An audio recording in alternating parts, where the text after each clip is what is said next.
Hi everyone, very very good morning. Morning के 6 बज रहे हैं और मैं आपके लिए रिकॉर्ड कर रहा हूँ ओएमएसएम का फास्ट ट्रैक बैच। बहुत सारे स्टूडेंट मॉर्निंग में जल्दी उठ जाते हैं। सुबह सुबह उठने के से आपकी पढ़ाई अच्छी होती है, ऐसा कहा जाता है। Why the reason? रीजन ये होता है कि सुबह जब आप उठते हो तो हर जगह शांति होती है, तो कंसंट्रेशन बहुत अच्छा होता है। जबकि आप रात को पढ़ोगे या अर्ली नाइट पढ़ोगे तब भी शांति रहती है जब लोग सो जाते हैं। तो जब लोग सो रहे हो तो तुम उठो, उससे क्या होगा, कंसंट्रेशन बहुत अच्छा रहेगा और ध्यान वहीं रहेगा जहां लगाना चाहते हैं। इसलिए कहते हैं सुबह जल्दी उठो और पढ़ाई करो।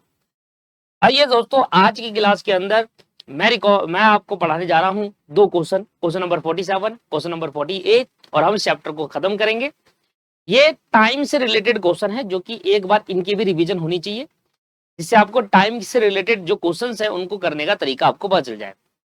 दूसरा पॉइंट, ये चैप्टर खत्म होने के बाद हम अब अगला नया चैप्टर अपना स्टार्ट करेंगे। तो ये चैप्टर आज हमारा खत्म हो जाएगा, तो हम नेक्स्ट क्लास से अब नया चैप्टर स्टार्ट कर लेंगे अपना रिवीजन। और आपको कैसा हमारा रिवीजन सीरीज लग रहा है? आपको रिवीजन हो भी रही है या नहीं हो पा रही, इसका जरूर आप मुझे बताइए। बहुत सारे स्टूडेंट इसको रेगुलर बैच की तरह ले रहे हैं। भाई, ये रेगुलर बैच नहीं है, दिस इज रिवीजन सीरीज। ये सिर्फ एक रिवीजन है।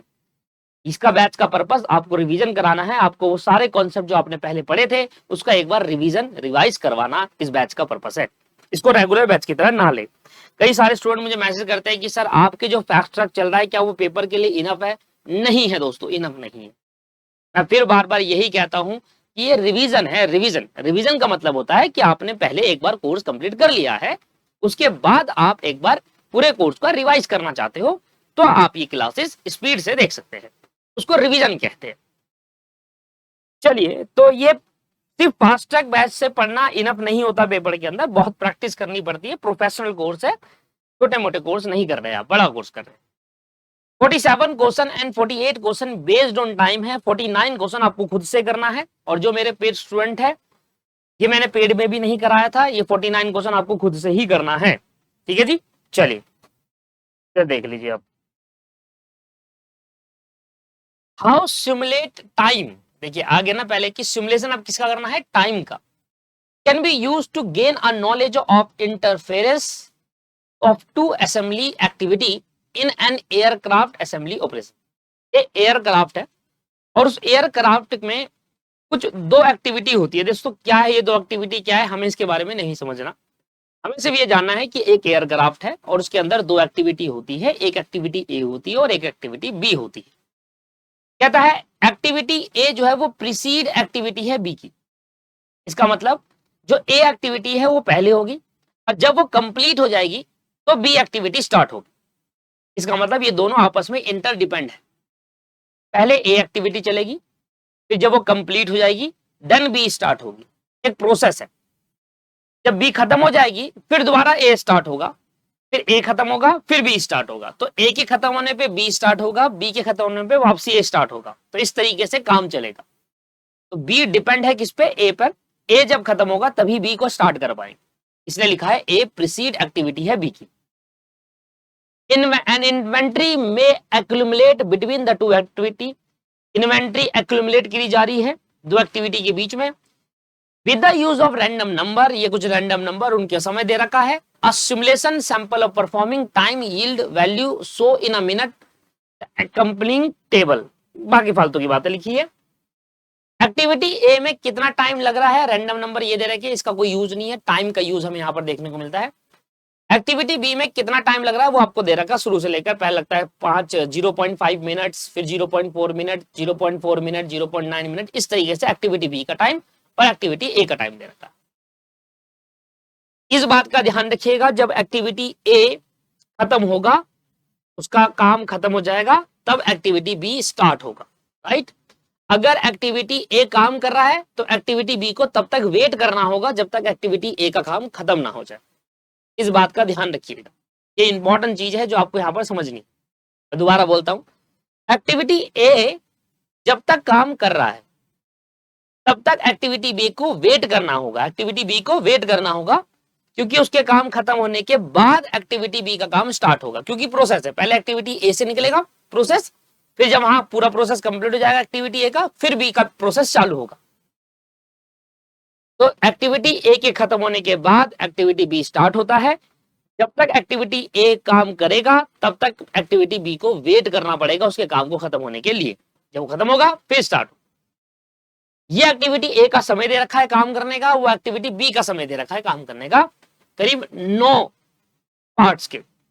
अब हमसे 3 सवाल पूछे गए हैं। कहता है सिमुलेट करो असेंबली ऑफ 6 पार्ट्स, 6 पार्ट का सिमुलेशन करना है हमें 1 से लेकर 6 तक। Showing idle time in activity B, activity B कितने समय खाली रहा ये निकालो। Waiting time for each part, हर एक पार्ट में कितना वेट करना पड़ा एक्टिविटी बी को, क्योंकि बी को ही वेट करना पड़ेगा, ए को नहीं करना पड़ेगा, क्योंकि ए अपना प्रोसेस चलेगा तो बी स्टार्ट होगा, तो ए का प्रोसेस खत्म होने के बाद बी ही काम करेगा, बी अपने पहले काम नहीं कर सकता।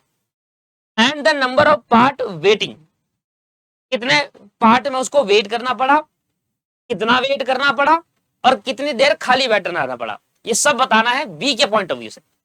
अब यहां पर एक नोट दे दिया जो कि बहुत इंपॉर्टेंट है। कहता है ओमिट मतलब भूल जाओ the first random number of A activity. कहता है ए एक्टिविटी किस टाइम चालू हुई और कब खत्म हुई इसको भूल जाओ। ये समझो कि ए एक्टिविटी खत्म हो चुकी है, उसका काम प्रोसेस खत्म हो गया, हमें बी से स्टार्ट करना है। मैं दोबारा बता देता हूं। लेट्स सपोज कि अभी ए एक्टिविटी चालू हुई और 2 मिनट में जाके खत्म हो गई। 2 मिनट बाद बी का काम चालू होगा। कहता है शुरू के 2 मिनट जो ए एक्टिविटी में लगा इसको भूल जाओ। ये समझो कि ए एक्टिविटी का पहला जो टाइम लगा उसको भूलकर सीधा आप बी एक्टिविटी को 0 टाइम से स्टार्ट करो। बी एक्टिविटी कभी 0 टाइम से स्टार्ट हो सकता है? नहीं हो सकता है, क्योंकि ए एक्टिविटी में समय लगेगा तब बी का काम चलेगा। ये कहता है ऐसा मत करना, इसलिए नोट दे रहे हैं आपको। नोट इसलिए दे रहे हैं कि पहले आपको ये मान के चलना है कि पहला प्रोसेस जो ए में कराया उस टाइम को भूल जाओ कि ए का प्रोसेस होकर आया हुआ है, सीधा बी से स्टार्ट करना है, तो बी जो होगा वो 0 टाइम से चालू होगा। Activity B begin at time 0, इसलिए यहां पर नोट दे दिया।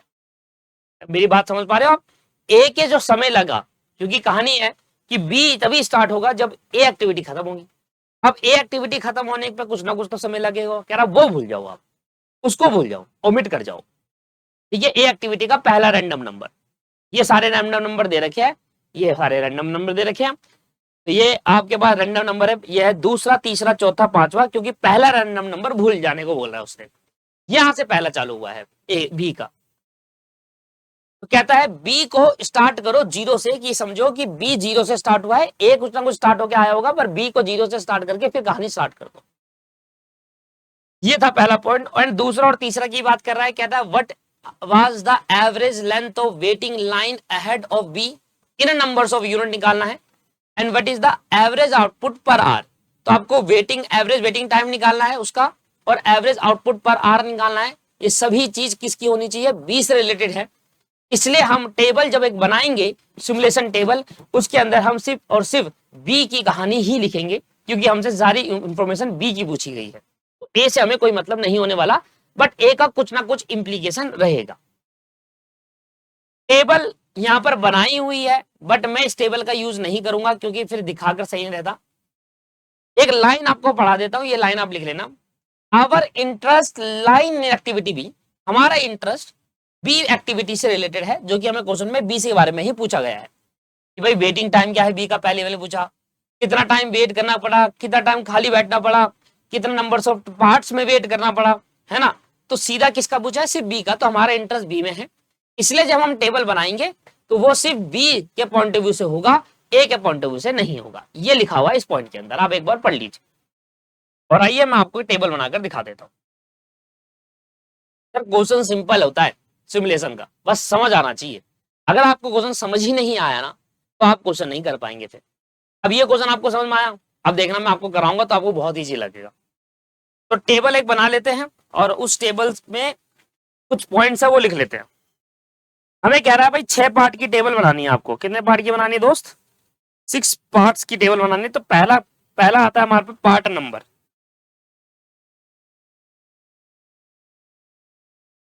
पहला आएगा हमारे पास part number,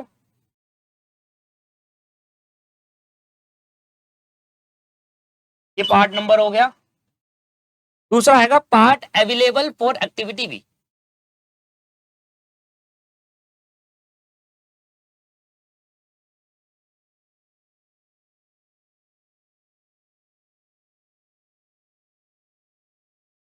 activity B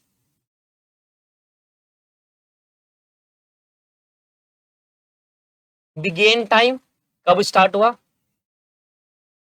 beginning time, और एक्टिविटी बी का एंड टाइम क्या है।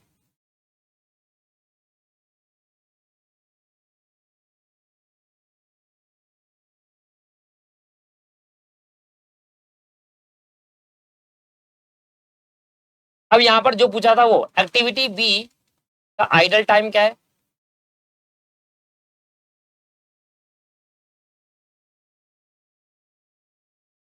क्वेश्चन बहुत सिंपल है दोस्त, बस एक बार आप देखो, समझाते हैं मैंने, एक बार आप देखेंगे तो आपको और इजी लगेगा। ठीक है जी।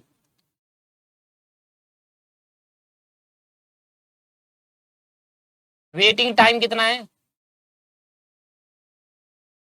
Waiting time of parts, parts के लिए कितना वेट करना पड़ रहा है, and numbers part waiting at B end time.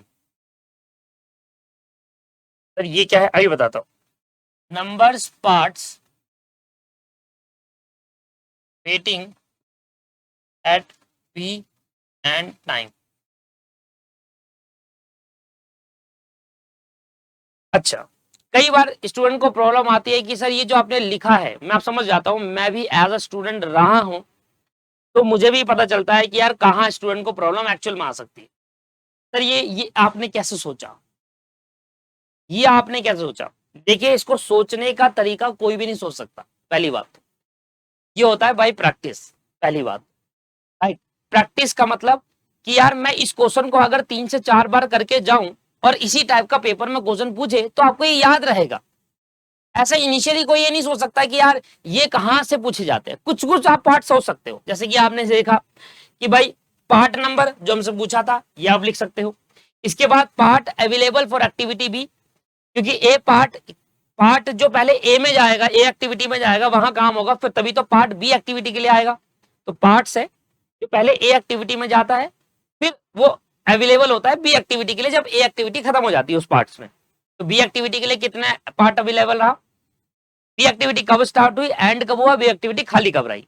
यह है वेटिंग टाइम पार्ट। ये हमें क्वेश्चन में पूछा था, जो जो हमें क्वेश्चन में पूछा था वो मैंने यहाँ पर डाला हुआ है। क्वेश्चन में क्या पूछा था, बी एक्टिविटी का idle time, waiting time of each part, फिर ये पूछा था नंबर ऑफ पार्ट वेटिंग, है ना, 3 चीज पूछी थी, वो तीनों चीज मैंने यहां लिख दी, 1 2 3, और ये अपने आप से सोचा। राइट, बट मैं फिर ये कहूंगा कि देखिए, इतने बड़े सोचने के लिए आपको इस क्वेश्चन को बार बार प्रैक्टिस करना होगा, क्योंकि हमने ये बार बार प्रैक्टिस करा हुआ है, इसलिए हमें याद रहता है। बेसिकली ये पॉइंट है। मैं अगली बार फिर से पढ़ाऊंगा तो फिर से मुझे ये पॉइंट याद ही रहेगा कि इसके बाद ये लिखना है, ये लिखना है। तो ये होता है प्रैक्टिस से। मैं आपको कसम कह रहा हूं कि आप इसको 4 बार करना है इस क्वेश्चन को। ऐसे टाइप का क्वेश्चन अगर 10 बार आ गया ना, 10 के 10 लाइन आपको याद रहेगी, सारी टाइम याद रहेगी। बस प्रॉब्लम यह है कि आप प्रैक्टिस नहीं करते, प्रॉब्लम यहां है, तभी आपको याद नहीं होता। बात सारी यही है बस। जो स्टूडेंट इस क्वेश्चन को 4 से 5 बार कर लेगा, मैं इस बात की गारंटी दे रहा हूं दोस्त कि वो भूलेगा नहीं कि इसके बाद आना क्या था, क्या आना था। ठीक है दोस्त, तो इसलिए प्रैक्टिस बहुत जरूरी है। देखिए, बाकी अगर आप मेरी बात समझ पा रहे हैं तो एक बार करके देखिए, इसी क्वेश्चन में करके देख लो, 4 बार इसको लिख लो, 4 बार इसी क्वेश्चन को कर लो। इसी टाइप का कोई भी क्वेश्चन अगर पेपर में आ जाएगा, आपको ये सारी चीजें याद रहेगी, इसी बात की गारंटी है। मैं यहाँ पर 6 पार्ट बना लेता हूँ, 1 2 3 4 5 6 पार्ट मैंने यहाँ पर बना लिए हैं। जो हमें 6 पार्ट्स के बारे में पूछा है, 6 पार्ट है। देखिए, simulate the assembly of 6 parts. अब पार्ट अवेलेबल फॉर एक्टिविटी भी, मैंने आपसे कहा था कि एक पहला वाला पार्ट है, पहले वो ए एक्टिविटी में जाएगा, वहां प्रोसेस होगा। तो फर्स्ट पहला पार्ट जो एक्टिविटी ए में जाएगा उसको ओमिट करना है, उसको भूल जाना है, और सीधा सीधा कहो कि एक्टिविटी जो बी है उसका जो बिगिनिंग टाइम है वो 0 से स्टार्ट कर दो। ये भूल जाओ कि एक्टिविटी ए ने जितना समय लगा पार्ट 1 में उसको आप भूल जाइए और एक्टिविटी बी को 0 टाइम से स्टार्ट कर लीजिए। तो अवेलेबल टाइम क्या रहा, नील, सीधा सीधा मिल गया। जब बी एक्टिविटी स्टार्ट होनी थी सीधा सीधा मिल गया उसको पार्ट 1। पहले समझिए पार्ट कुछ होगा, फिर एक्टिविटी ए से गुजरेगा, फिर जब एक्टिविटी ए का काम खत्म हो जाएगा उस पार्ट में, जैसे मान लेट्स सपोज ये पेन एक पार्ट है, तो ये एक्टिविटी ए पे जाएगा, इसमें प्रोसेसिंग होगी एक्टिविटी ए की, जब ये खत्म हो जाएगा एक्टिविटी ए से, फिर एक्टिविटी बी में जाएगा। तो एक्टिविटी ए की जो प्रोसेसिंग है उसको भूल जाइए, पहले रैंडम नंबर पे पहले पार्ट पहले नंबर है, और उसके बाद एक्टिविटी बी से 0 टाइम से स्टार्ट करिए। लेट्स सपोज कि सीधा ये गया एक्टिविटी बी में, एक्टिविटी बी में गया, वो 0 टाइम से स्टार्ट हुआ तो अवेलेबल रहा, शुरुआत में अवेलेबल रहा। जैसे एक्टिविटी बी आया अपनी प्रोसेसिंग करने के लिए, उसको पार्ट मिला रह गया, तो पहला पार्ट उसको मिला, इसलिए अवेलेबल था एट अ टाइम। एंड कब हुआ, तो इसके लिए आपको रैंडम नंबर 1 पे जाना होगा। अब रैंडम नंबर 1 देख लीजिए, 0.5 मिनट पे जाकर वो एंड हुआ। ये एक्टिविटी बी के लिए है और ये ए के लिए, 0.5 मिनट लग गए। भैया कितना वेट करना पड़ा इनको वेट नहीं करना पड़ा। देखो ना एक्टिविटी बी में सीधा सीधा उनको मिल गया था पार्ट 1, सीधा सीधा उनके हाथ में आया, उन्होंने अपने 0.5 मिनट लगाए, तो उसको कोई भी वेट नहीं करना पड़ा, कोई भी आपके पास वेट नहीं करना पड़ा, किसी भी पार्ट से रिलेटेड टाइम नहीं रहा। और ये क्या है, number part waiting at a B end time, B के खत्म होने के बाद कितने टाइम उनको वेट करना पड़ा, इसके बारे में अभी डिस्कस करता हूं मैं, ठीक है ना, अभी डिस्कस करता हूं। यहां तक समझ में आ गया, और लास्ट वाला पॉइंट अभी बताता हूं आपको। यहां तक क्लियर हो गया कि भाई ये स्टार्ट होगा 0 से, इन्होंने 0.5 मिनट लगाए। अब पार्ट 2 की बात कर ले, तो पार्ट 2 में क्या है, अभी तक आपको समझ में आया। अब इस तरीके समझो कि मैं एक्टिविटी ए हूं और आप एक्टिविटी बी हो। एक्टिविटी ए का काम खत्म होने के मतलब मेरा काम खत्म होने के बाद अब आप स्टार्ट कर पाओगे। तो मैंने यहाँ पर एक साइड में बॉक्स रख दिया, खाली बॉक्स, जैसे ही मेरा काम खत्म होगा मैं उस पार्ट को बॉक्स पे रख दूंगा, आपको उठाना है उस समय पर और अपना काम स्टार्ट कर लेना, इस तरीके से चलेगा, राइट। अब एक्टिविटी बी की बात कर लेते हैं। तो इसने एक्टिविटी ए में क्या बोला था, ये एक्टिविटी ए का है और ये एक्टिविटी बी का है। एक्टिविटी बी को 5 मिनट लग गए थे काम करने में, ठीक है, पहले पार्ट में 0.5 मिनट, और एक्टिविटी ए को कितना टाइम लगा, 0.3 मिनट। पर इसने कहा कि इस वाले को इग्नोर कर देना, यही तो क्वेश्चन में बोला कि एक्टिविटी ए के टाइम को, पहले पार्ट की एक्टिविटी ए के टाइम को इग्नोर कर देना और सीधा सीधा अवेलेबल करा देना 0 मिनट पर एक्टिविटी बी को। ये कहां लिखा हुआ है सर, ये यहां लिखा हुआ है, देखो ना, कहता है omit the first random number of activity A so that activity B जो है वो 0 से स्टार्ट कर पाए। एक्टिविटी ए को थोड़े टाइम के लिए भूल जाना, पर उसके समय को मत भूलना। इसका मतलब एक्टिविटी ए ने पहले पार्ट में 0.3 मिनट लगाए थे और एक्टिविटी बी ने पहले पार्ट में 0.5 मिनट लगाए। इसका मतलब टोटल कितने मिनट लग गया भैया दोनों को पूरा पार्ट कंप्लीट करने में, 0.8 मिनट। 0.8 मिनट में काम कंप्लीट हुआ। तो एक्टिविटी अभी टाइम है, यहां पर लिखा है 0.8, मतलब सेकंड पार्ट में 0.8 मिनट लग गया। कैसे, ये देखिए, एक्टिविटी पार्ट 1 का टाइम इग्नोर है और पार्ट 1 के टाइम को इग्नोर करने को बोला एक्टिविटी ए का, ये बी की एक्टिविटी है। इसका मतलब क्या है कि बी को सेकंड पार्ट कब अवेलेबल होगा, ए वाला पर्सन सेकंड पार्ट में प्रोसेसिंग कर लेगा, तभी तो होगा। तो मैं प्रोसेसिंग कब कंप्लीट करूंगा, 0.8 मिनट में मेरी प्रोसेसिंग कंप्लीट हो जाएगी। 0.8 में मतलब पार्ट 2, ये है पार्ट 2, रैंडम नंबर 2 मतलब पार्ट 2 मेरा 0.8 मिनट लग जाएगा। पार्ट 1 का टाइम मुझे गिवन नहीं था, इसलिए मैं उसको 0 मान लूंगा, क्योंकि 0 से ही पार्ट ये हुआ तो मैं भी 0 मान लूंगा। तो 0 से मुझे 0.8 मिनट लग गए पार्ट 2 को खत्म करने में। ध्यान सुनिएगा, बहुत इंपॉर्टेंट है, मैं दोबारा बोल रहा हूं। 0 से मैंने 0 क्यों माना है सर, हालांकि पार्ट 1 में 0.3 मिनट लगे, वो कह रहा है जी ओमिट कर दो, क्वेश्चन ने कहा है, इसलिए मैं इसको 0 मान रहा हूं, ओमिट कर रहा हूं। क्योंकि सोचो अगर मैं इसको ओमिट नहीं करता तो 0.3 मिनट लगने के बाद पार्ट बी को कब स्टार्ट कर पाता, 0.3 मिनट के बाद ही तो करता। पार्ट 1 में एक्टिविटी ए को 0.3 मिनट लगा, तो एक्टिविटी बी कब स्टार्ट करता, पार्ट 1 प्रोसेसिंग 0.3 के बाद ही तो करता। इसलिए क्वेश्चन ने क्या करा, क्वेश्चन ने कहा भाई 0 मान लो, मतलब इस वाले हैंड को क्या मान लो, इस वाले को 0 मान लो, इस वाले को क्वेश्चन ने हमें कहा 0 मान लो इसको। जब आप इसको 0 मानोगे तो क्या होगा, इसका मतलब कि पार्ट 1 को 0 समय लगा प्रोसेसिंग में, हालांकि ऐसा होता नहीं है, बट 0 मान लो, और क्योंकि क्वेश्चन बोल रहा है, और 0 मिनट के बाद ही किसको मिल गया, बी को मिल गया। तो इसका मतलब आप ऐसे भी कह सकते हैं कि पार्ट 1 में कोई प्रोसेसिंग करी ही नहीं ए ने, अगर वो 0 मान रहा है तो मतलब यही हुआ, कोई प्रोसेसिंग नहीं करी।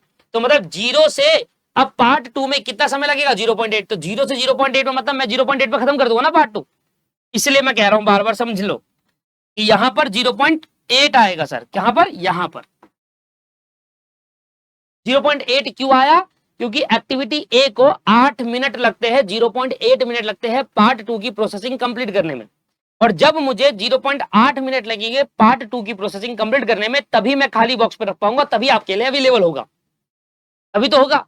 तो मुझे तो 8 मिनट लग गए ना उसमें, 8 मिनट, 8 मिनट मान लो, 0.8 को 8 मान लो 2 मिनट के लिए, 8 मिनट लग गए सर मुझे। पार्ट ए, एक्टिविटी ए ने पार्ट 2 को प्रोसेस करने में 8 मिनट लगा दिए, वही 0.8 मिनट लगा दिए पार्ट 2 को। सर 0.8 लगाए, ठीक है, और कब लगाए, जब मैंने इसको 0 माना था।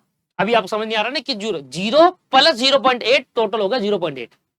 अगर मैं इसको 3 मानूंगा तो 8 3 1.1 हो जाता, गलत हो जाएगा फिर, ठीक है।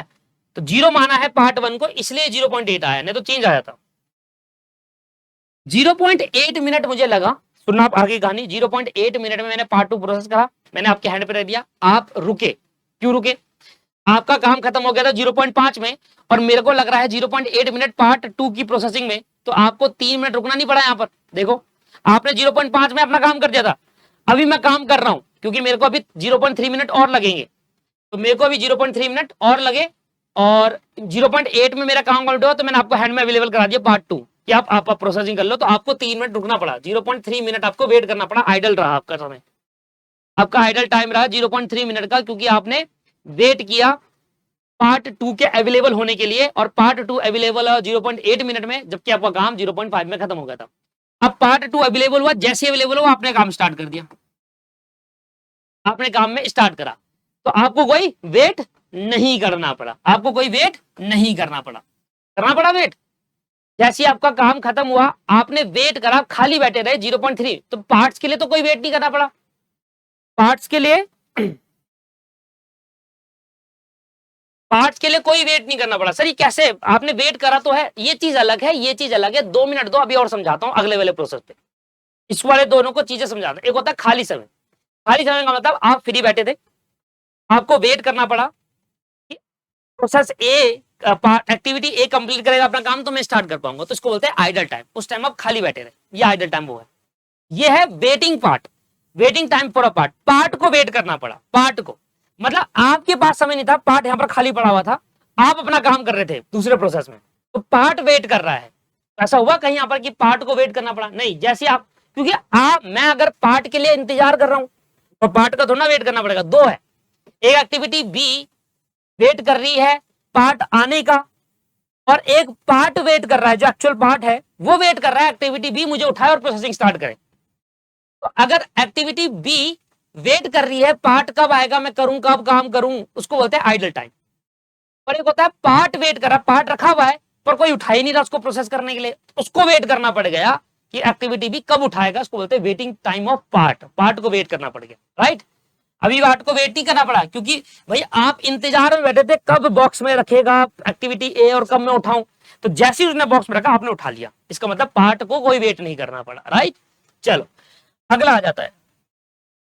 अच्छा इसने कब काम खत्म, इसको अवेलेबल कब हुआ, 0.8 मिनट में अवेलेबल, उसने तभी काम स्टार्ट कर दिया, और 0.8 के बाद उसको लगा 0.4 मिनट और काम खत्म करने में, तो ये हो गया 1.2 मिनट। यहां तक की कहानी समझ में आ गई, इसको मैं बताता हूं बाद में, ठीक है। यहां तक की कहानी समझ में आ गई आपको। अब अगली बात कर लेते हैं, मैं एक्टिविटी ए हूं, मैं आपको यहां तक का इंतजार करूंगा, आपका नहीं कि कब आप पार्ट 2 खत्म, मैं नहीं करूंगा इंतजार, मेरा पार्ट 2 खत्म हुआ, मैंने स्टार्ट कर दिया अपना काम, जैसे ही पार्ट 2 खत्म होगा वैसे ही मेरा काम स्टार्ट हो जाएगा। तो मतलब सुनना ध्यान से, अब मैं ये लाइन पूरी कंप्लीट कर रहा हूं, ये वाली लाइन पूरी कंप्लीट कर रहा हूं। मेरा 0.8 मिनट में पार्ट 1 खत्म, पार्ट 2 खत्म हो गया था, कौन, मैं कौन, एक्टिविटी ए, एक्टिविटी ए का 0.8 मिनट में पार्ट 2 खत्म हो गया था, 0.2 मिनट और लगे पार्ट 3 खत्म करने में, तो 1 मिनट में पार्ट 3 भी खत्म हो जाएगा, 1 मिनट में। 0.8 मिनट में पार्ट 2 खत्म हुआ, 2 मिनट, 0.2 मिनट और लगे, पार्ट 3 भी खत्म हो गया मेरा। तो जैसे मैंने पार्ट 3 खत्म करा, तो 1 मिनट में मैंने आपको तीसरा पार्ट अवेलेबल करा दिया। ये क्या है, पार्ट बी, सॉरी ये क्या है, पार्ट अवेलेबल कब हो रहा है, बी के लिए, और बी के लिए कब अवेलेबल होगा, जब ए अपना काम खत्म कर लेगा। तो जैसे ही आपने ए ने खत्म करा, अवेलेबल टाइम वही होगा। अब पार्ट 3 कब खत्म हुआ, पार्ट 3 खत्म हुआ 1 मिनट में। कैसे, 8 इसमें लगे, 2 इसमें लगे, 1। पार्ट 4 कब खत्म होगा, 0.5 और जोड़ लो, तो 1.5 मिनट में पार्ट 4 भी खत्म हो गया, अवेलेबल हो जाएगा बी के लिए। पार्ट 5 ये क्या होगा, 1.6, ये हो गया 2.1 मतलब 2 मिनट, 2.1 मिनट में पार्ट 5 भी अवेलेबल हो जाएगा बी के लिए। एंड लास्ट 2.7 मिनट में पार्ट 6 भी अवेलेबल हो जाएगा। मतलब समझ में आ रहा है ये भाई, ये बंदा एक्टिविटी ए जो है, मैं आपका वेट नहीं करूंगा कि कब आप पहले वाले पार्ट खत्म करोगे तो दूसरा वाला उठाओगे। मेरा खत्म हो गया पार्ट 2, जैसे ही पार्ट 2 खत्म हुआ मैंने 3 स्टार्ट कर दिया, 2 मिनट लगे, 3 भी खत्म। फिर मैंने 5 मिनट और लगाए, ये भी खत्म। फिर मैंने 6 मिनट और लगाए, ये भी खत्म। और मैंने 5 मिनट और लगाए, ये भी खत्म। तो मैंने वेट नहीं करा, मैं अपना काम करता चले गया, सारे पार्ट पे प्रोसेसिंग करता चले गया और आपको अवेलेबल करा के दे दिया, बॉक्स में रख दिया। अब आ जाओ अगले पॉइंट में, ये बात समझ में आ गई होगी अब आपको कि कब कब टाइम में अवेलेबल हो। मतलब ये वो टाइम है जब एक्टिविटी ए ने अपना काम कंप्लीट कर लिया था, जैसे अपना काम कंप्लीट करा उसने बॉक्स में रखा तो अवेलेबल हो गया, तो यहां लिख दिया। मतलब पार्ट बी, ये पार्ट्स टाइम है, ये टाइम है जब पार्ट बी के लिए अवेलेबल हो गया था, बॉक्स में रख दिए थे, 1 मिनट में बॉक्स में आ चुका था वहां पार्ट। अब मेरी बात को समझना, ये तो अपना पहले में काम कर रहा है, 1 मिनट में पार्ट 3 अवेलेबल हो गया था बॉक्स में। सुनना ध्यान से, 1 मिनट में पार्ट 3 बॉक्स में अवेलेबल हो गया था और एक्टिविटी बी अभी क्या कर रहा है, पार्ट 2 में ही प्रोसेसिंग कर रहा है 1.2 मिनट तक। भाई आप अभी प्रोसेसिंग कर रहे हो, आपको 0.2 मिनट और लगेंगे, 0.2 मिनट पहले पार्ट यहाँ पर बॉक्स में आ चुका है उठाने के लिए कि उठा लो। तो अब पार्ट को वेट करना पड़ेगा कि कब आप प्रोसेसिंग कंप्लीट करोगे, कब आप मुझे उठाओगे। तो जब एन टाइम, मतलब इसने पार्ट 2 कंप्लीट करा 1.2 में, तो 1.2 में जब कंप्लीट करेगा तभी तो आगे बढ़ेगा। तो ये 1.2 से स्टार्ट करेगा जब भी खत्म करेगा। यहां पर क्या हो रहा था, यहां पर उसने जल्दी कर दिया था, इसलिए वेट करना पड़ा इसको इस पार्ट को उठाने के लिए। बट यहां पर पार्ट पहले आ चुका है, अब ये काम कर रहा है पहले वाले में, तो इसको जैसे खत्म करेगा तब उठाएगा। तो यहां पर पार्ट को वेट नहीं करना पड़ा, ये अवेलेबल होगा था 1 मिनट में और ये स्टार्ट करेगा, इस पार्ट को उठाएगा कब, 1.2 मिनट में। तो 0.2 का वेट करना पड़ा पार्ट को, इस बार आइडल टाइम नहीं है, इसको बैठे, एक्टिविटी बी को बैठे नहीं रहना पड़ा, पार्ट को वेट करना पड़ा कि कब वो पहले वाले पार्ट की प्रोसेसिंग खत्म करेगा और कब मुझे उठाएगा, क्योंकि मैं तो 1 मिनट में आ चुका यहाँ पर, ये 1.2 में उठा रहा है मुझे जब वो खत्म करेगा। राइट, अब समझ में आया कि पार्ट को इधर वेट करना पड़ा 0.2 मिनट। अब इसने पार्ट 3 में कितना समय लगाया, इसने पार्ट 3 में लगाया 0.4, तो ये आ गया 1.6। अब यहां पर पार्ट 4 जो है 1.5 मिनट में आ चुका था और ये अपनी प्रोसेसिंग खत्म कर रहा है 1.6 मिनट में। अब फिर से पार्ट को वेट करना पड़ा 0.1 मिनट, तो 1.6 से काम करेगा, जैसे एंड करेगा वैसे स्टार्ट करेगा। और पहले से पार्ट पड़ा था तो कितनी देर वेट करना पड़ा पार्ट को, 0.1। इधर आइडल टाइम नहीं है, आइडल टाइम तब होगा जब ये वेट कर रहा है पार्ट्स के लिए। यहाँ पार्ट को वेट करना पड़ा, वो पहले आगे बैठा हुआ है और यहाँ पर ये खत्म ही नहीं कर रहा अपना पहले था, तो यहाँ पर 0.6। अब 1.6 के बाद इसने 0.9 टाइम और लगाया, तो 1.6.9 या 2.5। 2.5 में इसने काम खत्म कर दिया था और 2.1 मिनट में पार्ट आ चुका है, पहले से ही अवेलेबल हो रखा है। तो फिर से पार्ट को वेट करना पड़ा 2.5 में, कितना कितना वेट करना पड़ा,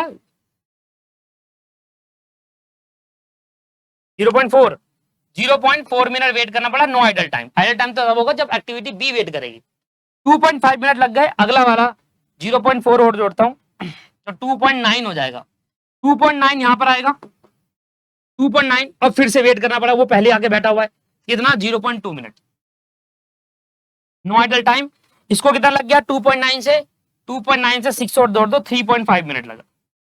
तो 6 पार्ट को खत्म करने में टोटल टाइम ये लगा सर, 6 पार्ट को खत्म करने में, 6 के 6 पार्ट को खत्म करने में एक्टिविटी बी को 3.5 मिनट लगते हैं 6 पार्ट को की प्रोसेसिंग करने में, जिसमें आपके आइडल टाइम एक ही बार रहा और बाकी देर पार्ट। तो यहां तक आपको क्लियर हो गया है। अब हम आ जाते हैं number of part waiting at a B end time. B के एंड टाइम होने से इसका मतलब समझ लो, लास्ट वाला पॉइंट है, ये वाला पॉइंट बुक में गलत दे रखा है, ठीक है ना, बुक के आंसर में गलत है। मैं आपको रीजन बताता हूँ मतलब क्या होता है और उसका रीजन सुनिए। Number parts waiting at B end time, इसका मतलब क्या है कि बी के एंड से पहले, बी अपना जब काम खत्म करता है उससे पहले कितने पार्ट्स को वेट करना पड़ा, कितने ऐसे पार्ट थे जब वो रुके हुए हैं कि बी खत्म करेगा तो हमें उठाएगा, तो हमारे पे प्रोसेसिंग होगी। उसका मतलब ये है कि बी के एंड टाइम से पहले कितने पार्ट उठाने से पहले, एक पार्ट में प्रोसेसिंग हो रही है और वो प्रोसेस हो रहा है, इससे पहले एक पार्ट वेट कर रहा है कि कब तू प्रोसेस खत्म करेगा तब मेरे को उठाएगा। तो ऐसे कितने पार्ट थे जो वेट कर रहे थे, तो आइए देखते हैं।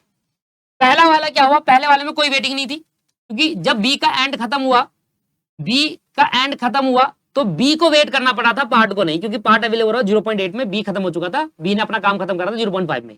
तो दूसरे वाले केस के अंदर कोई भी वेटिंग नहीं करना पड़ा पार्ट को, राइट। अब तीसरे में आते हैं, बी खत्म, बी ने अपना प्रोसेसिंग खत्म करी 1.2 में, और 1.2 से पहले पार्ट एक अवेलेबल था, ये वेट कर रहा था बी के लिए कि कब खत्म करेगा और कब मुझे उठाएगा। दूसरा पार्ट कब अवेलेबल था, 1.2 के बाद, तो दूसरा पार्ट तो बाद में अवेलेबल हुआ। तो इसके एंड टाइम से पहले, देखो इसके एंड टाइम से पहले यहां चेक करो कितने पार्ट अवेलेबल है, सर एक ही है, क्योंकि ये इसके बाद हुआ है, तो इसके एंड टाइम से पहले एक पार्ट अवेलेबल था यहां पर।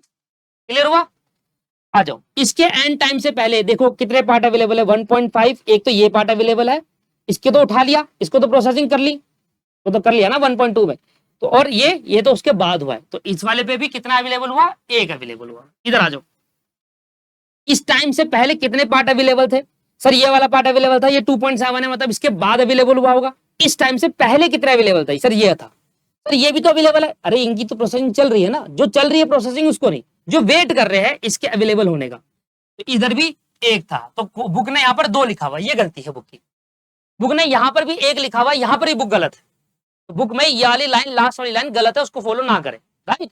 इधर आ जाओ, सर इस 2.9 से कितने पार्ट अवेलेबल है, ये 2.7, अगला भी हो सकता है, इसलिए मैं यहाँ पर एक और लेता हूँ, सुनो मैं एक और इसलिए ले रहा हूँ कि मैं जानना चाहता हूँ कि ये 2. इसका जब एंड हुआ था 2.9 में, जब इसने अपना 5th प्रोसेसिंग कंप्लीट करा था 2.9 टाइम में, इससे पहले कितने पार्ट अवेलेबल थे, वेट कर रहे थे, एक तो ये 2.7, और देखो 2.7 के बाद 7वें पार्ट, इधर आ जाओ, 2.7 में 7वां पार्ट, 1 2 3 4 5 6 7, 3 मिनट में इसने काम कर लिया, मतलब 2.7 के बाद 3 मिनट जोड़ लीजिए, याद आएगा 3.0, है ना। एक मिनट दीजिए, कैलकुलेटर ले लेते,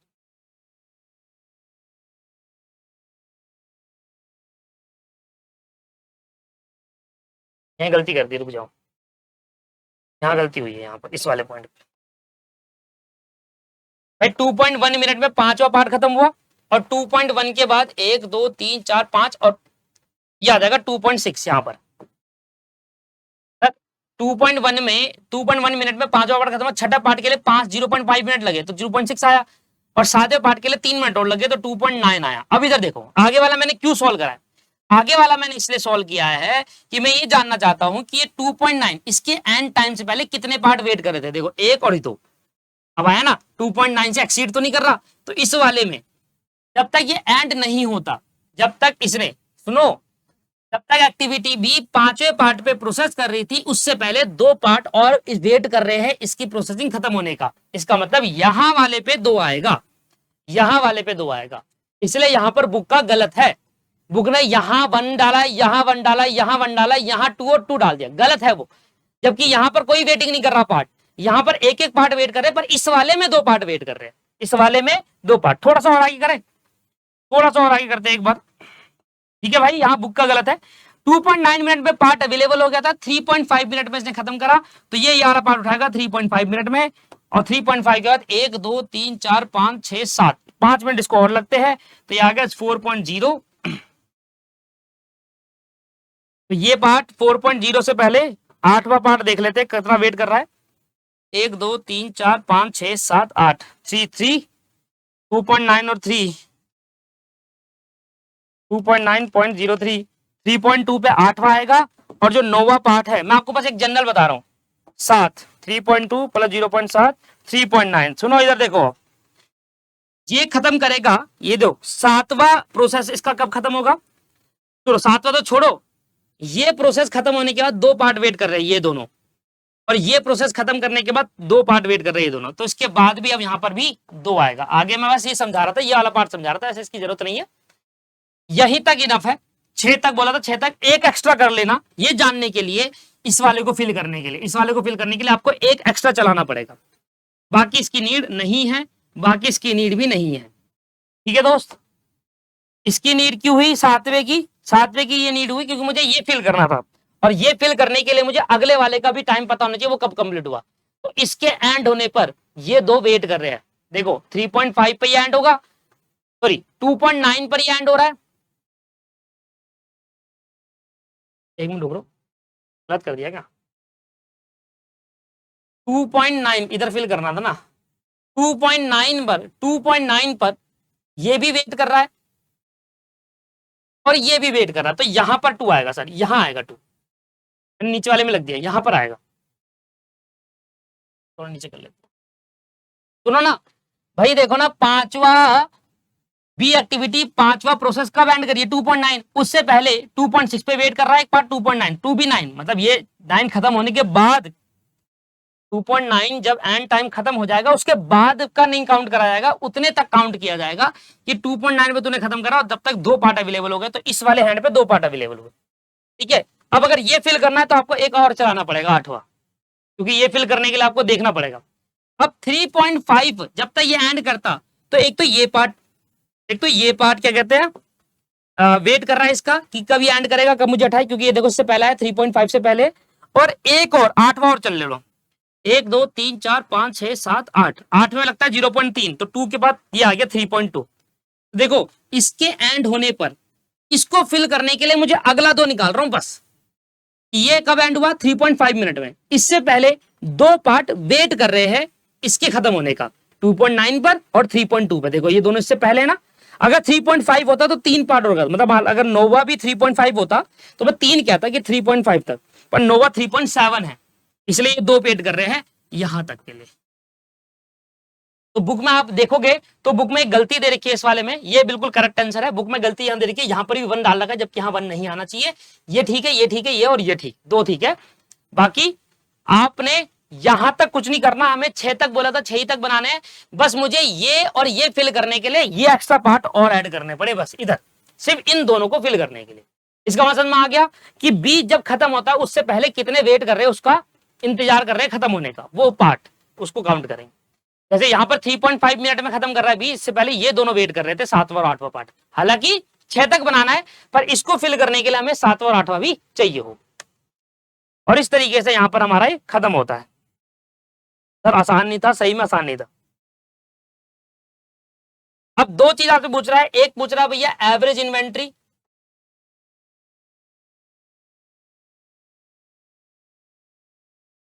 और एक आपसे पूछ रहा है sir average output per hour.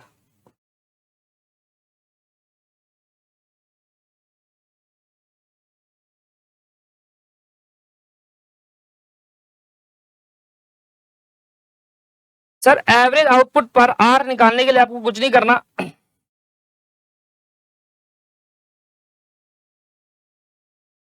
मतलब 1 घंटे में कितना कमाया, पर घंटे में देख लो कितना कमाया, ठीक है जी।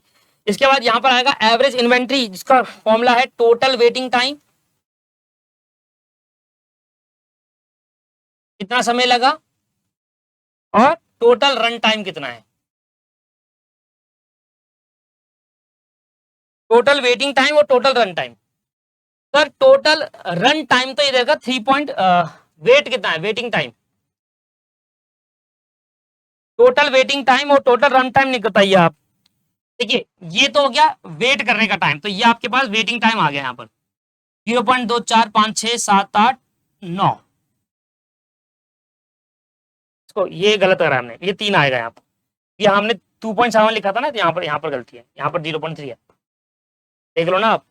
0.2 पे अवेलेबल हो तो 2.9 पे स्टार्ट हुआ तो 0.3 का गैप है, तो ये आ गया 1.00, इसको बोलते हैं हम वेटिंग टाइम, कितना इसने वेट करा। अभी तक बी को सभी पार्ट को प्रोसेस करने में, मैक्सिमम सभी पार्ट को मिलाकर प्रोसेस करने में 3.5, इसको बोलते हैं रन टाइम, इतना टाइम बी काम कर रहा था, उसने 3.5 मिनट को लगाए। पहले पार्ट में 0.5, 1.2, 1.6 इस तरीके से चलता गया, इसलिए इन सबको जोड़ा नहीं है, 3.5 मिनट में सारे पार्ट कंप्लीट हो गए, इसको बोलते हैं रन टाइम, वो हो गया वेटिंग टाइम। फॉर्मूला क्या है, total waiting time 1 minute, total run time 3.5 minute. मतलब ये है कि 3.5 मिनट में, मतलब समझ लो इस पूरे समय में, पूरे 3.5 मिनट के रन टाइम में 1 मिनट का वेट करना पड़ गया, इसको बोलते हैं हमारे पास एवरेज इन्वेंट्री का कॉन्सेप्ट, जो कि हमने पूछा था पॉइंट नंबर 2 में, ये रहा ना। What was the average length of waiting line B in number of unit, आपको बताना था कि कितना वेट करना, average length of waiting time, इसको बोलते हैं average length of waiting time. Okay, एवरेजमेंट भी कह सकते हो, average length of waiting time मतलब उसने ऑन एन एवरेज कितना वेट करा उस पूरे रन टाइम में। तो 3.5 मिनट का पूरा रन टाइम था, उसमें से 1 मिनट वेट करा, तो ये फॉर्मूला ऐसे बना है, इस पूरे रन टाइम में कितना वेट किया। तो 1 divide by 3.5 on an average 0.2857 minute wait किया है उसने ओवरऑल हर एक में, टोटल में अपन मिनट, तो हर एक पार्ट में एवरेज निकाल लेना। अगर टोटल में देखिए ना एक तरीके से, एवरेज का मतलब क्या होता है, एवरेज का मतलब हुआ कि आपने overall on an average her part में कितना वेट करा, ये एवरेज का मतलब है। अगर आप इसको डिटेल में देखना चाहते हैं तो पहले वाले में कुछ नहीं करा, दूसरे वाले में कुछ नहीं करा, तीसरे वाले में इसने वेट करा, चौथे वाले में इसने, पांचवे में इसने करा, तो देखो ये आपका एक्चुअल डाटा है। वो कह रहा है एक्चुअल डाटा मत बताओ हमें कि हर एक में कितने कितने आए। पेपर के अंदर जब आपका मार्क्स आते तो आप क्या बताते हो, हर एक के मार्क्स बताते हो, एक एवरेज मार्क्स बताते हो, एवरेज बता दो ना। तो वैसे ही कह रहा है कि भैया मुझे एक एवरेज मार्क्स बता दो आप, ठीक है, तो एवरेज मार्क्स बता दो आप, तो हर एक में ऑन एन एवरेज कितना है।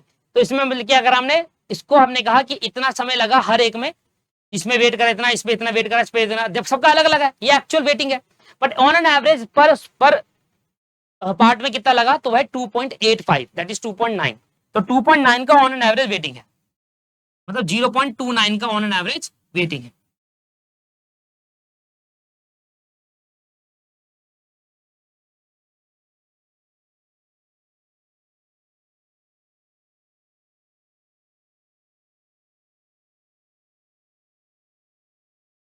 ठीक है जी, अब आ रहा है हमारे पास यूनिट पर आर।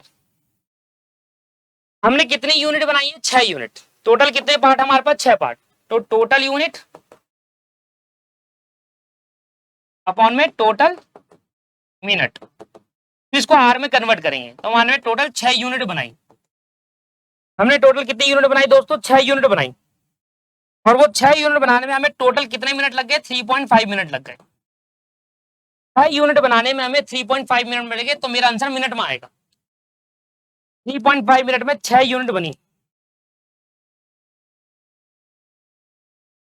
तो 1 मिनट में कितनी बनी आ जाएगा, सुनो ना मेरी बात भाई, 3.5 मिनट में देखो ना, 3.5 मिनट में अगर 6 यूनिट बनती है तो 1 मिनट में कितनी यूनिट बनी, 6 अपॉन में 3.5। ठीक है सर, क्लियर हो गया।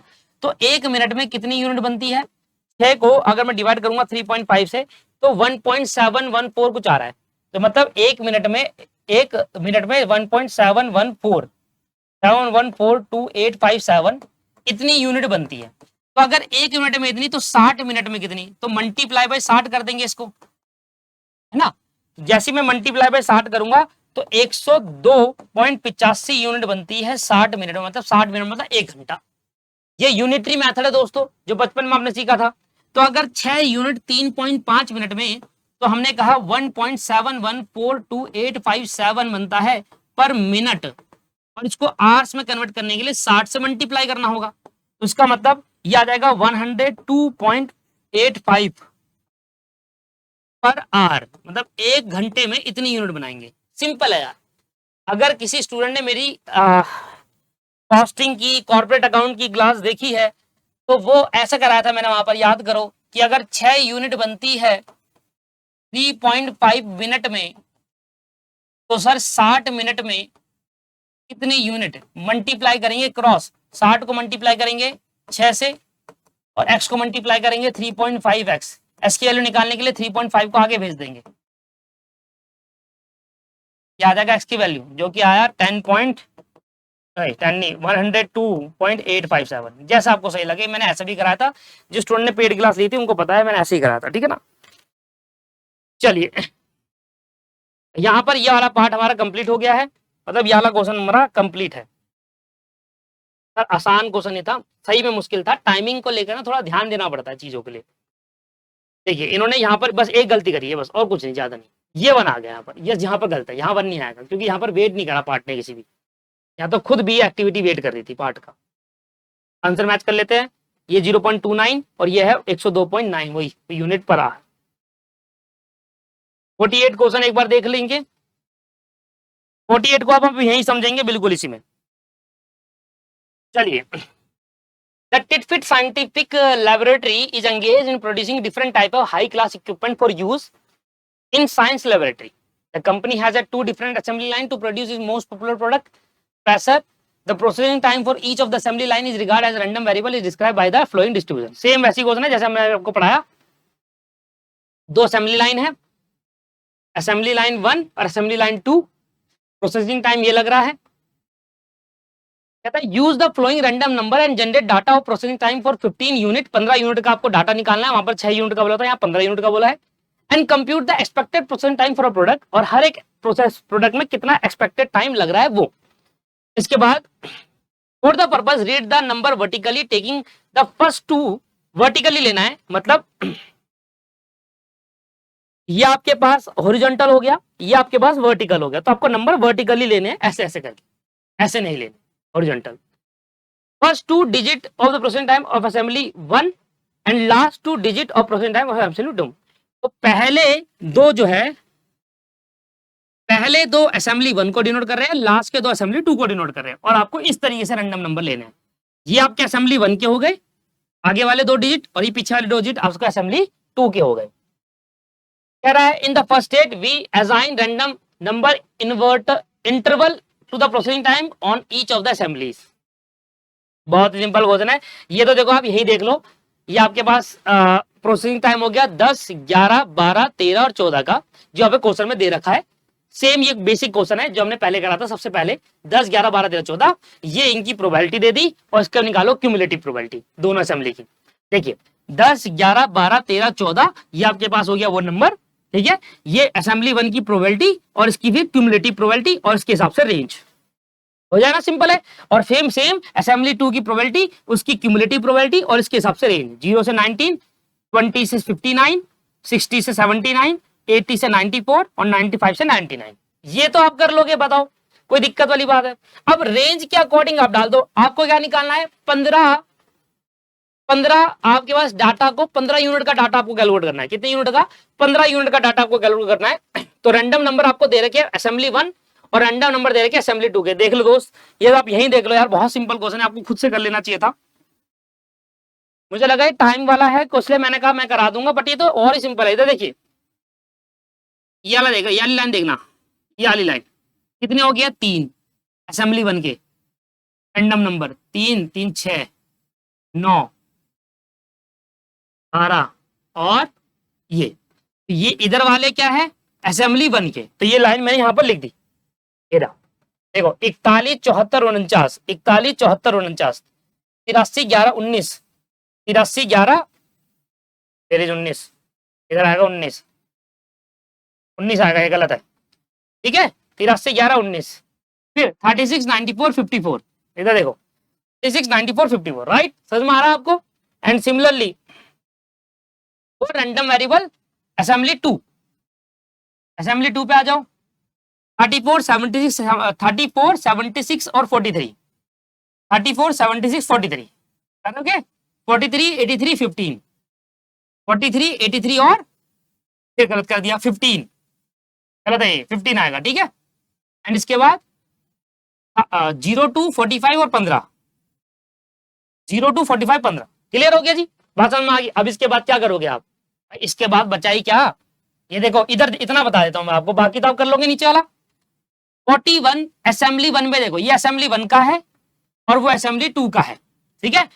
असेंबली 1 में 41 देखो कौन सी रेंज में आ रहा है, 41 यहां आ रहा है तो 12 डाल दिया। 74 कहां आ रहा है, यहां पर आ रहा है 13 डाल दिया प्रोसेसिंग टाइम। 49 कहां पर आ रहा है, यहां आ रहा है 12 डाल दिया। 83 कहां पर आ रहा है, 83 यहां आ रहा है 13 डाल दिया। सिमिलरली इधर वाले पे आ जाओ, 34 कहां पर आ रहा है, यहां पर आ रहा है, तो इसका आपके पास है ये प्रोसेसिंग टाइम, अच्छा ये ना यही है प्रोसेसिंग टाइम, तो एक ही है दोनों का। 34 यहां आ रहा है तो 11 डाल दिया। 76 कहां पर है, यहां पर, तो यहाँ का प्रोसेसिंग टाइम 12 डाल दिया। 43 कहां पर है, 43 यहां पर है, यहाँ का प्रोसेसिंग टाइम 11 है। क्या आप कर लोगे, ये बहुत सिंपल है। हद से ज्यादा सिंपल। ये वो क्वेश्चन है जो मैंने आपको पहला कराया था, फर्स्ट वाले में कराया था। ये वो क्वेश्चन है जिसके अंदर हमारे को 2 असेंबली दे रखी है। ये वाला क्वेश्चन वाकई में मुश्किल था, और ऐसा क्वेश्चन एक और है इसमें, वो आपको प्रैक्टिस करनी है। इस वाले क्वेश्चन के अंदर हमने देखा 2 असेंबली है, दोनों की प्रोबेबिलिटी, हम जब भी प्रोबेबिलिटी दे रखी है समझ लेना, पहला वाला क्वेश्चन जो मैंने आपको इस चैप्टर से स्टार्टिंग में पहला कराया था वैसा ही है। प्रोबेबिलिटी दे रखी होती है तो प्रोबेबिलिटी से क्या निकालो, क्यूमुलेटिव, क्यूमुलेटिव से रेंज निकालो, दोनों से हमने अलग निकाल दिया, रैंडम नंबर हमें दे रखा है, ध्यान से पढ़ना पता चलेगा। ऐसे कंक्लूड करना, वर्टिकली बोला था, आगे के 2 असेंबली 1 के, पीछे के 2 असेंबली 2 के, ये पढ़ने से आएगा। फिर हम देखा सारे रैंडम नंबर लिख लिए दोनों असेंबली के, फिर रेंज से देकर असेंबली 1 की, वहां पर प्रोसेसिंग टाइम डाल दिया और खत्म हो गया आपके पास। ये आपसे कह रहा है एवरेज प्रोसेसिंग टाइम क्या हो गया, यहाँ पर हमने 182 लिखा और टोटल 15 का है, तो 182 processing time, total processing time है 15 का, डिवाइड करा एवरेज आ गया। टोटल प्रोसेसिंग टाइम है 167, डिवाइड करा 15 से आधा आ गया, और इन दोनों के टोटल में भी ले लिया, इन दोनों को जोड़ा, यहाँ आ गया 349, डिवाइड करा 15, टोटल में भी ओवरऑल आ गया। तो यहाँ पर 182 divide by 15, 167 divide by 15 and 349, ये अलग अलग इन दोनों को जोड़कर कराइए। जैसे कि 12 प्रोसेसिंग टाइम इसका है, 10 इसका हो गया और 22 हो गया, समझ, 12 10 22, 13 10 23, 10 13 23, इस तरीके से आप इन दोनों को भी जोड़ देंगे तब भी आ जाएगा वो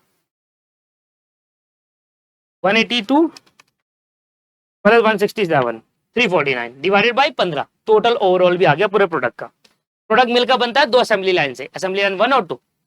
सिमिलर क्वेश्चन ये भी था, मैंने आपको होमवर्क में दिया था, इधर आपको बोल रखा है सर, ये मैंने आपको एक्सप्लेन भी करा था, प्रोबेबिलिटी दे रखी है, क्यूमुलेटिव निकालनी है, कॉस्ट की प्रोबेबिलिटी दे रखी है, कॉस्ट, जैसे वहां 2 असेंबली थी, यहाँ पर कॉस्ट और रिवेन्यू है, तो कॉस्ट की प्रोबेबिलिटी दे रखी है, क्यूमुलेटिव प्रोबेबिलिटी रेंज, सेल की प्रोबेबिलिटी दे रखी है, क्यूमुलेटिव प्रोबेबिलिटी रेंज, और अगर आपको प्रॉफिट निकालना है तो कॉस्ट में से सेल माइनस कर देंगे तो प्रॉफिट आ जाएगा। रैंडम नंबर आपको ये सारे दे रखे हैं, सीक्वेंस एंड सीक्वेंस 2 के अलग अलग करके निकालने।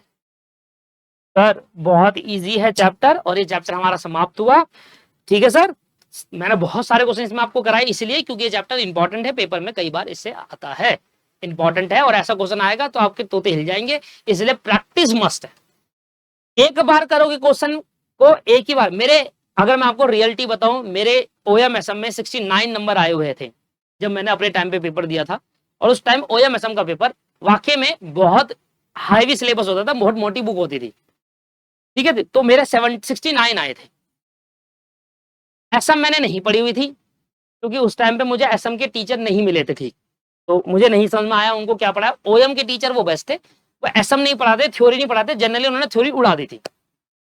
मेरे स्टूडेंट के ओएम एसएम में 80 मार्क्स भी आए हैं, 85 भी आए हुए हैं, 75 80 85 एग्जाम्पशन तो नॉर्मल होता है, आता ही आता है, क्योंकि हम थ्योरेटिकल भी बहुत अच्छा एक्सप्लेन कर देते हैं और प्रैक्टिकल तो आप देख ही रहे हो, थ्योरेटिकल भी आपने देखा होगा पढ़ाते वक्त मुझे, तो एक्सप्लेनेशन सही कर देता हूं, सही से समझा देता हूं, इसलिए स्टूडेंट समझ लेते हैं और लिख भी आते हैं। तो हाईएस्ट मार्क हमारी वेबसाइट में भी देख सकते हैं, अभी भी मैंने डाला होगा आपके लिए।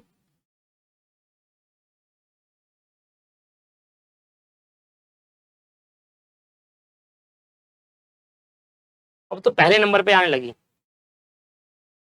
79 OMSM दिव्यांश, FA में 82 76 OMSM निकिता, तो इस तरीके से नंबर आए। मैंने ये करंट अटेम्प्ट के डाले हुए, इससे पहले बहुत सारे अटेम्प्ट के निकल चुके हैं, मैंने डाले नहीं, तो ये हमारे करंट अटेम्प्ट के नंबर है अभी, ये जो अभी पिछला अटेम्प्ट गया उसके नंबर है, तो ये करंट है इसलिए मैंने डाला नहीं और लिख दिया पेड स्टूडेंट वाले रहे ये। तो ये इस तरीके से होता है। तो और एक अच्छी भी चीज लगती है कि भाई, एक मेरे को तो बहुत ही अच्छा लगता है कि जब एक स्टूडेंट अपने ही टीचर से बहुत अच्छे नंबर लेकर आता है, तो एक बहुत खुशी की बात होती है कि यार मेरे से पढ़ा हुआ स्टूडेंट मेरे से ज्यादा नंबर लेकर आया, और इससे खुशी की बात और क्या ही होगी।